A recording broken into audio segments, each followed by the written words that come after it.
So what I've been doing lately, since the last time that we spoke, uh, this was already in works. The new book that I published secretly, because first draft, second draft, third draft, and so on and so forth.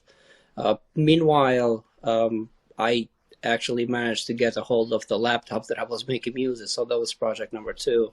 And then the third project that I had was the comic book. So that was project number 3, and then the previous project. So I had about 4 projects that were just going on at the same time. So I was trying to keep up with all of them at the same time. And actually, these are the same headphones that I produced the music. I couldn't find another set of headphones. They're fine. So the book actually took about a year and a half to finish, and in between the research that I did and then the back and forth with the editor and the publisher, the more people get involved with the book, the longer it takes, because it's a back and forth. And the book is about 63,000 words long. So it takes a little while to go through it with a fine comb and then, bring it back. And now I have to do the same thing. The idea was spawned in 2020, 2021, and then it came into fruition in 2022 as current events, and based on the works that I was reading, which was Orwell, Philip K. Dick, I'm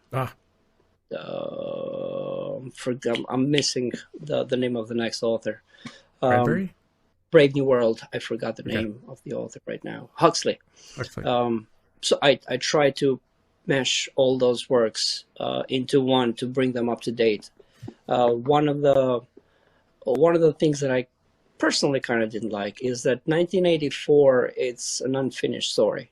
Oceania seems to be a boiling point by the time the book ends. And I didn't really like the fact that Orwell, it was not his fault. Orwell passed away after that book, but kind of didn't push it to the next step and just see the result, what people had to say. And so that's what I wanted to project with this book. As this book follows the story of essentially a refugee. He moves from one planet Earth, to Mars, and he eventually moves to the third planet where the story takes place, Series 3. Now, all of these advances have been made possible by technology, the robotics, artificial intelligence, and so on and so forth. And my basic premise is that as far as humanity goes, and as far as we've seen, we tend to take all technologies to the breaking point and exploit them before bringing it back. As far as we've seen, that's what we've done so far. So that's what happens in this story as well. They take the technologies, artificial intelligence and robots, and they do good with it. They explore space, they build in outer space, but they also do things that humans would not necessarily agree. I believe even in real life they would not necessarily agree. Like mess around with the way humans behave. So Earth ends up getting destabilized. Mars, same thing happens in there.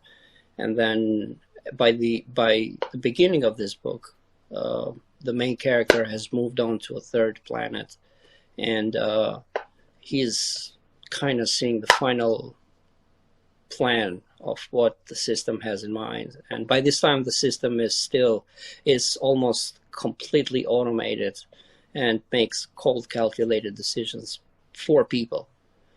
And in preparation for this book, I also researched actual scientific papers and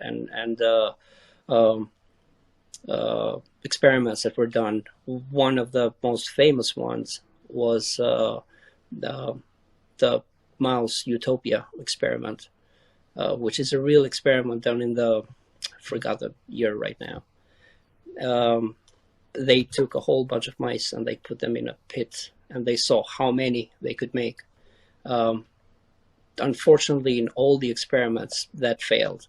Wow. It was not a lack of space. It was things were too easy, I think. And it just broke the society, and they're broke. And wow. I obviously that's not going to happen with humans. I don't think I can't see. You that never know. When the AIs, Cylons will take over. The Cylons will win. Right. I can. So far, from the first readers and some of the people that I actually trust in reading, that I know that they have read a lot of works, they have enjoyed, and I'm happy to see that the themes that I was going for have projected, like they have read those themes. So it's good stuff. Dorian, we're going to have you come back. It's been a while, but we need you to come back, and we want to work through all of your work and how you've evolved through the different, stories, and then the books, and how you've gotten to this point. And we're very proud of the work that you've done, because, you were with us when we first started, and you've gone places, and we're very happy for your success. So we want you to come back. Let's set up a date that works for you, and let's do this. Let's have a real deep interview. Let's talk story building, world building, and let's talk about your style of writing and what it takes. So congratulations, Happy New Year, and come back to us, please. Will do. Thanks for having me.